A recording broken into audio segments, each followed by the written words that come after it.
বিধিনিষেধকে তোয়াক্কা না করেই এভাবেই চলছে কিন্তু টু স্ট্রোক অটো, এবং যে কারণে ছড়াচ্ছে দূষণ। নিয়ম আছে নিয়মের ফাঁকও, আর সেই ফাঁকগুলোই দাপিয়ে বেড়াচ্ছে টু স্ট্রোক অটো। 2008 সালে কলকাতা হাইকোর্ট নির্দেশ দেয় কেএমডি এলাকায় টু স্ট্রোক অটো নিষিদ্ধ। একই পথে হেঁটে টু স্ট্রোক অটোকে নিষিদ্ধ ঘোষণা করে জেলায় জেলায় থাকা রিজিওনাল ট্রান্সপোর্ট অফিসও। তারপরও কলকাতার আশেপাশের শহরতলিতে নিয়ম ভাঙাটাই যেন নিয়ম। দক্ষিণ 24 পরগনার জয়নগরের গোচরণ সহ বিভিন্ন এলাকায় টু স্ট্রোক অটোর দাপট। কালো ধোঁয়া উড়িয়ে এপাড়ায় ওপাড়ায় অবাধ যাতায়াত। নাক জ্বালা করে, নাকের মধ্যে যেন অস্বস্তি হয়, নিঃশ্বাস নিতে ভীষণ কষ্ট।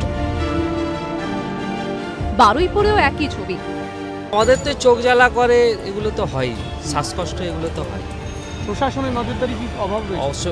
অভাব, এটা আরেকটু মানে সদিচ্ছা থাকলে ভালো হয়। কিন্তু কেন নিয়ম ভেঙে এখনো চলছে টু স্ট্রোক অটো? আরটিও ইচ্ছা মতন করছে। ইলেকশনের আগের মাসে 4 তারিখে ডেট ছিল, সেই ডেটটা ক্যান্সেল করলো বলে ইলেকশনের পরে দেবো। ইলেকশনের পরে এখনো কাটাই হচ্ছে, আইনের বাধা নেই। অটো ইউনিয়নের নেতারা কি বলছেন? আমরা বহুবার আরটিএকে জানিয়েছি, গভর্নমেন্টকে জানিয়েছি যে গ্যাস গাড়ি নেওয়ার জন্য।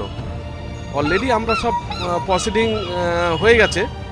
তো আমাদের আশ্বাস দিয়েছে যে গঙ্গাসাগরের পরে আমাদের গ্যাস গাড়ি চালু হবে। টাকা জমা দিয়েছে, অফার লেটার বন্ধ আছে বলে ওরা পাচ্ছে না।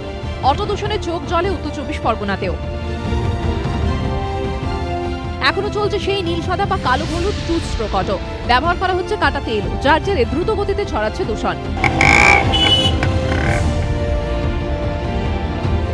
অটো দূষণে জেরবার দত্তপুকুরও। বেকার সমস্যা কমানোর জন্য চলছে। যতদিন সরকার বেকার সমস্যা নিয়ে না ভাববে, তার আগে যদি এই গাড়িগুলো বন্ধ করে, তাহলে কি করবে মানুষ? কি গলায় দড়ি দেবে না চুরি করবে বলুন? শ্বাসকষ্টের সঙ্গেও পেটের বিভিন্ন রকম ট্রাবল হচ্ছে, চোখ প্রচণ্ড পরিমাণে জ্বালা করে, চুলের ক্ষেত্রেও প্রবলেম হচ্ছে, স্কিনের ক্ষেত্রেও প্রবলেম হচ্ছে।